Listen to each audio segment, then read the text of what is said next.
There we go. We're up. We are up. Good morning. Good morning from Palm Desert. Good morning from Hollywood. Aloha from Hawaii. All right, we're checking in. Good to see everybody this morning. Here we go. Now you can come up. There you go. There's the Casper. He wants to get up. He wants to say hello. Good morning from Santa Rosa. Good to see you this morning. All right. We're getting ready to gong ourselves in. Oh, there it is already, 8:30. That happens fast, huh? Okay, here we go, guys. Welcome, welcome. Let me know where you are, where you're checking in from. We're glad you're here. The Knowles are here from back from Bali. How exciting. Welcome home. Good morning from Canada. All right. All right, let's everybody get ready to take a big, deep breath in. We're going to take that big, deep breath in. We're going to let out the sound ah at the end. Here we go. You ready? Here we go.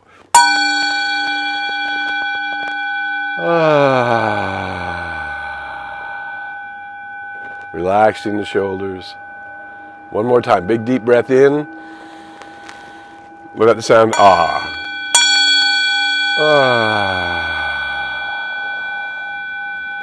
And let that energy come up into your heart center.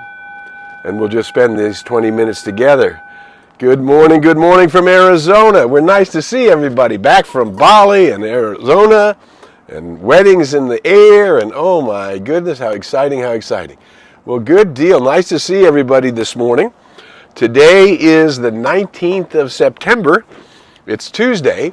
I'll remember to tell you this at the end, but we won't be here next week, so we'll be back again October 3rd. And if you saw the nice poster that Candace helped us create, it made reference to the small self. And the comment, or my comment, is the small self is an illusion.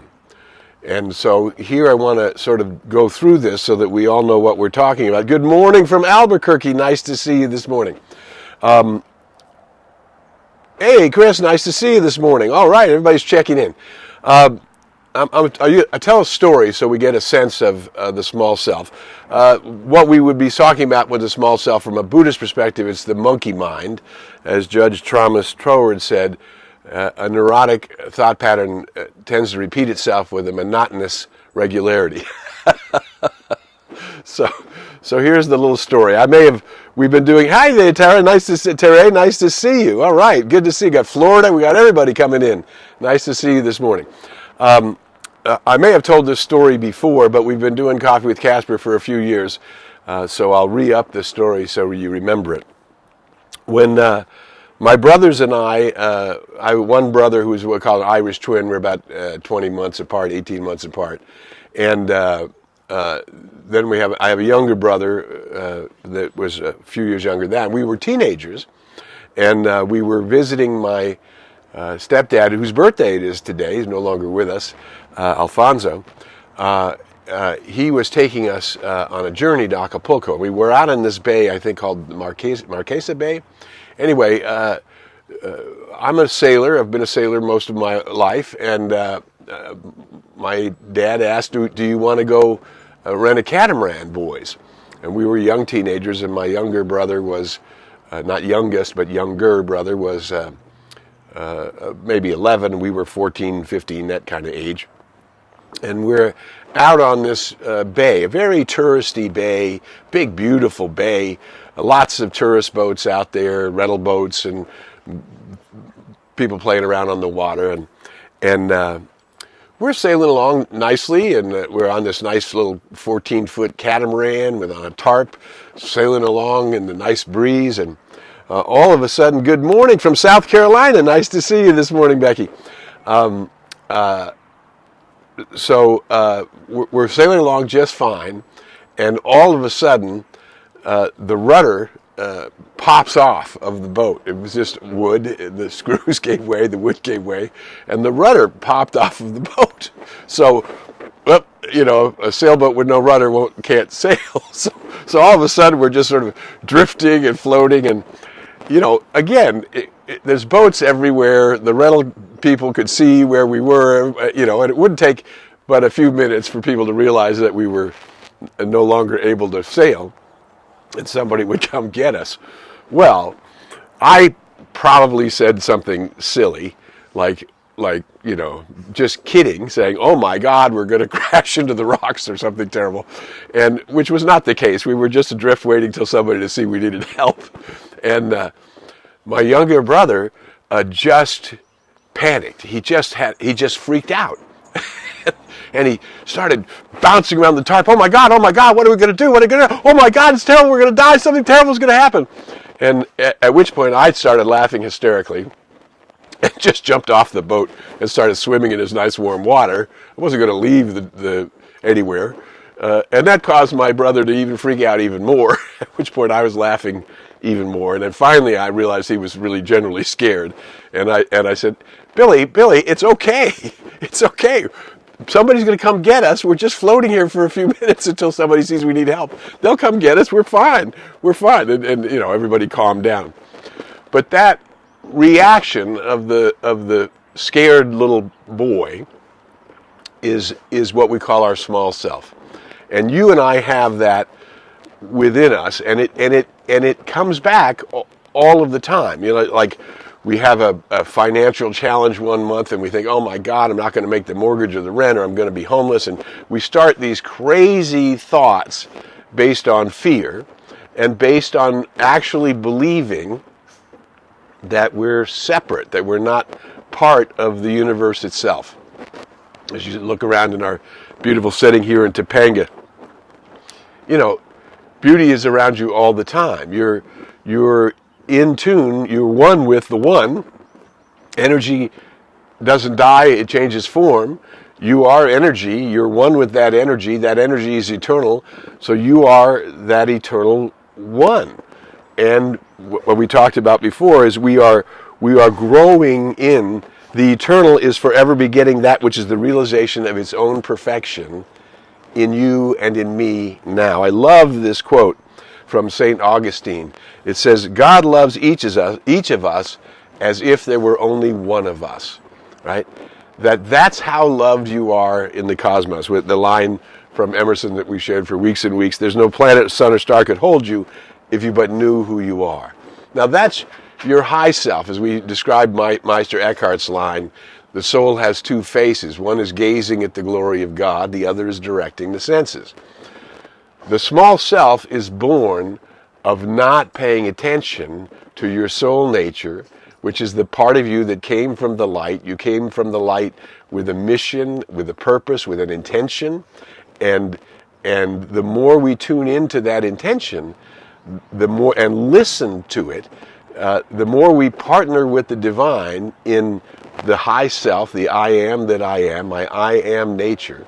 The more we partner with the divine, the less that small self, the scared child, or this one believing that it's alone and separated and isolated, which has never happened and will never happen.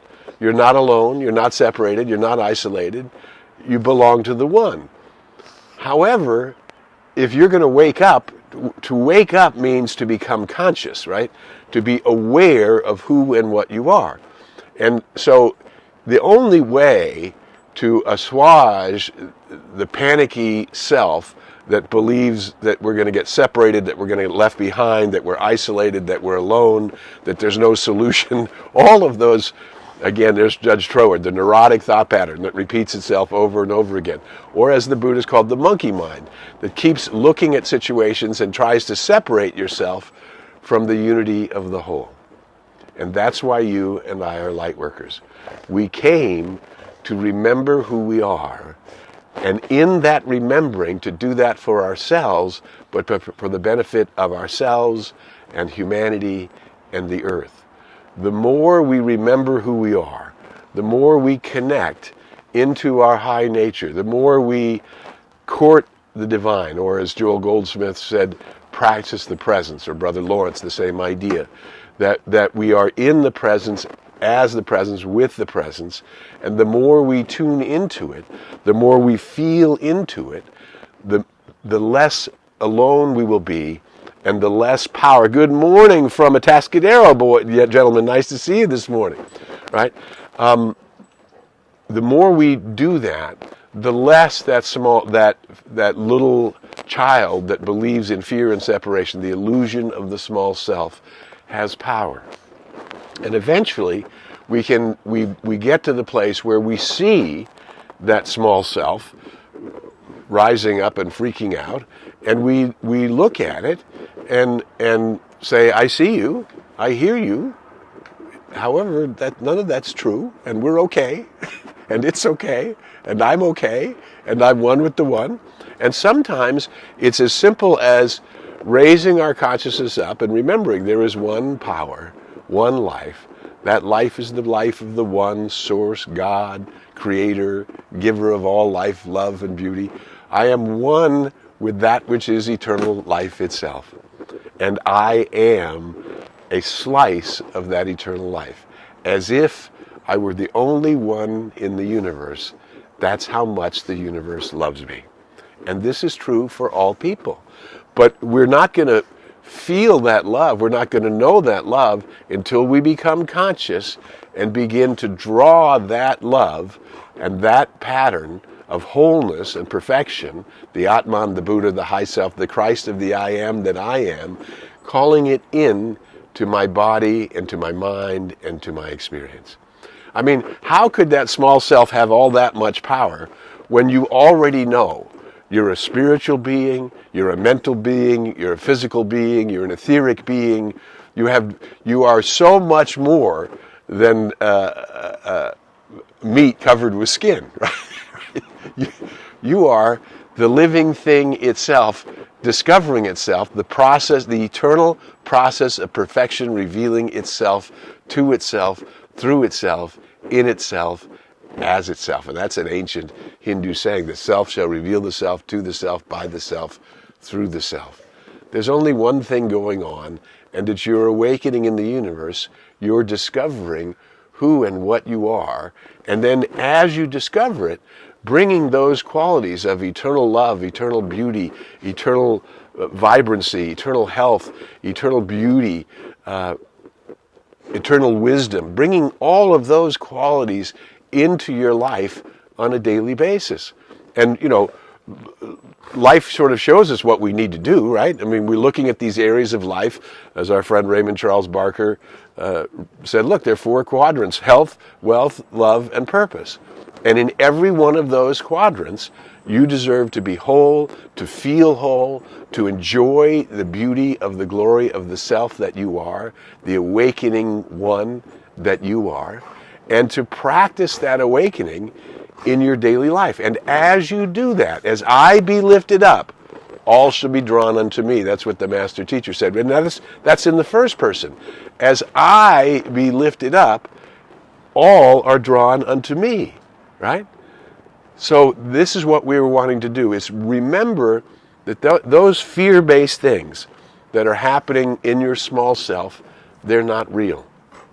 And we have to bring the wisdom, almost like we self-parent ourselves, we self-love ourselves. When that small child within us begins to freak out, we're the ones who turn to it and remind it that we're okay. That today is the day. This is a beautiful day. A fresh breath of life today. This is the new expression of life in me and as me and through me today. And, some of us are maturing and we go, oh my, I got an ache in my shoulder, there's an ache in my back, or oh my God, what's that happening? And we think everything's a major health crisis when it's just a passing ache. So you say to the shoulder that's aching, you're whole, complete, and perfect. You're right now being restored to your perfect nature, to the pattern of the Divine One, which is we are the ones who bring our awareness to the aches and pains and fears in our life. The healing balm that you're looking for is applying your awareness to every fear and doubt and skepticism in your life.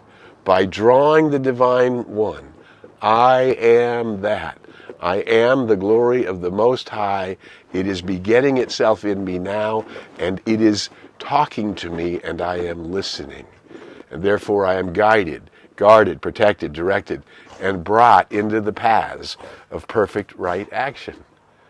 And this is what we do. We, each one of us, becomes the one who finds the center of our being, who reaches up to our I am nature, and then applies it in the areas of our life where we're distraught or afraid or discouraged, right?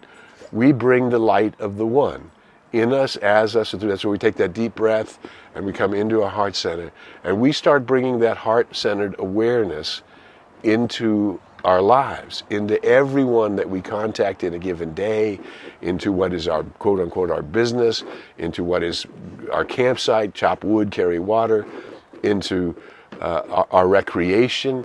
We begin to appreciate and therefore move into which is now a common word, an attitude of gratitude. We begin to apply that gratitude everywhere in our lives. We begin to be the place where, I'm distraught and I'm bringing peace unto myself. And then when I bring that peace unto myself, I bring it unto those who are around me. And then good expands from that, good and more good. There's no limit to the good. And we become the place where the center of our being is being brought to the forefront because we are it. Instead of worrying about crashing on the rocks, what we know is whatever assistance I need, whenever I need it, is there for me, in whatever form that it comes. And of course, the story of the 10-year-old and the 14-year-old was everybody was fine, and in a matter of a few minutes, we were rescued and towed to shore, and it was a fun adventure. And at no point was anything, you don't like for a rudder to pop off the boat, but it doesn't mean there isn't solution. There's always a solution. There's always a way. In an infinite field of possibilities, there has always got to be an answer. I'm Harry Morgan Moses. You're watching Coffee with Casper. We're here every Tuesday. If we're not here on a Tuesday, they're available on Facebook and YouTube. We've been doing this for years. There are thoughts and ideas to remind you of who you are, because who you are is the magnificence of the Holy One, and it exists in you as if you were the only one. And that's how big and great infinite intelligence is, that it has that much personalized love for each and all in its creation. And I am that. But the only way I can use that personal love is if I begin to intune to it. If I begin to love back in it, as it, through it, and allow that love to flow through me into my life, into every area of my life. And who is the one that steers the boat? Who is the one that knows that you're whole, complete, and perfect and safe? You are. I am that I am presence. But it needs to be in my conscious awareness. And as the master teacher said, I need to ask. Whatever it is I'm needing, I need to ask for it. I need to move in the direction of it. That's what we call taking baby steps. I ask, I seek, I move in the direction of the thing. And if it isn't revealing self, I ask again. I ask and I seek and I knock on the door until the door opens, until the transcendence of my own being acts upon the circumstances and changes it into a greater good. Everything is meant to be transformed and transmuted into a greater good. Now, if we look upon the world and all of the confusion in the world right now, we say, well, it doesn't look that way. Well, but you are the eyes that see. You are the place where light and miracles are seen in the light. And I am the place where the light is happening, right? And that's ours to do, to be the place where the light is happening. Uh-oh. Looks like we lost something. Okay. Hello, what happened?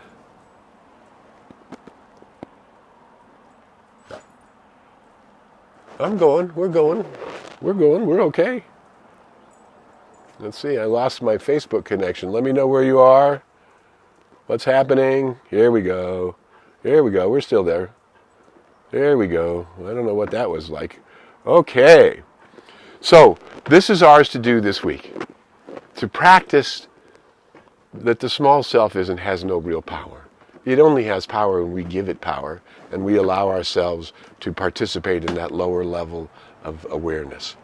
So this week, these next 2 weeks, practice staying up high. Practice seeing your small self, trying to make as if that's the real you. When the real you is a light worker in the world. You came from the light. You put on a coat of skins. And now you're a place where the light is happening. And you're standing up for the transformation of humanity and for the rebirth of humanity into the wholeness of its actual truth. The I am that I am, made realized and demonstrated right here on planet Earth in these times of transformation. You are that change agent in the world. Who you are is something important. And until we meet again, I invite you to go in the light, as the light, and with the light. May the long-time sun shine upon you. All love surround you, and the pure light within you guide you on your way. We'll be back here in 2 weeks, live on October 3rd. We'll see you then. In the meantime, share the videos, share Coffee with Casper, share these ideas, because as you are lifted up, everyone is lifted up with you. Thanks for being you. Until we meet again, we'll see you then, in the light, as the light, and with the light. May the long-time sun shine upon you. All love surround you, and the pure light within you guide you on your way. Bye for now. Come on, Casper, you want to say goodbye? Instead of eating my house up? Our house, what are you doing? Say goodbye.